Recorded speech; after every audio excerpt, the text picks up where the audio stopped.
అందరికీ నమస్కారం. Welcome to ప్రజాక్షేత్రం. YCP అధినేత జగన్మోహన్ రెడ్డి గారు వచ్చే ఎన్నికల కోసం చేస్తున్న మార్పులు చేర్పుల ద్వారా వైసీపీకి రాబోయే ఎన్నికల్లో లాభం ఉంటుందో లేదో తేలే ముందే వైసీపీ ప్రభుత్వంపై జగన్ గారు ఆయన సామాజిక వర్గానికే చెందిన మరికొందరి వైసీపీ ప్రముఖ నేతలపై టికెట్ రాని నేతలు చేస్తున్న తీవ్ర ఆరోపణలు, విమర్శలు ఎన్నికలకు ముందే వైసీపీని ముంచేసేటట్టు ఉన్నాయి. వైసీపీ పార్టీలో ఇప్పటి వరకు ముఖ్యమైన నేతలుగా జగన్మోహన్ రెడ్డి గారికి దగ్గరగా ఉండేవారుగా భావించే నేతలు చేస్తున్న విమర్శలు ఖచ్చితంగా వైసీపీకి నష్టం చేస్తాయనడంలో సందేహం లేదు. పూర్తి స్థాయిలో వైసీపీ అభ్యర్థుల జాబితా ప్రకటించక ముందే కొందరు నేతలు వైసీపీని వీడడం, టీడీపీ, జనసేన పార్టీలో చేరడం చూస్తూనే ఉన్నాం.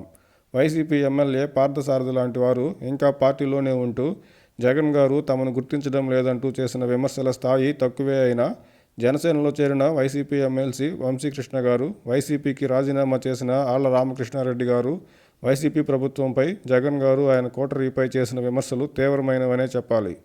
టీడీపీ అధికారంలో ఉన్నప్పుడు చంద్రబాబు గారు ముఖ్యమంత్రిగా ఆయన సామాజిక వర్గానికే పెద్దపీట వేస్తున్నారని ప్రజల్లోకి బలంగా తీసుకెళ్లిన వైసీపీ ఇప్పుడు అవే విమర్శలను ప్రతిపక్షాల నుంచే కాక సొంత పార్టీ నాయకుల నుంచే ఎదుర్కొంటూ ఉండడం వైసీపీలోని ప్రముఖ నేతలైన జగన్ గారి సామాజిక వర్గానికే చెందిన మరో 3-4 కేంద్రంగా వస్తున్న విమర్శలు వైసీపీని ముంచేటట్టే ఉన్నాయి.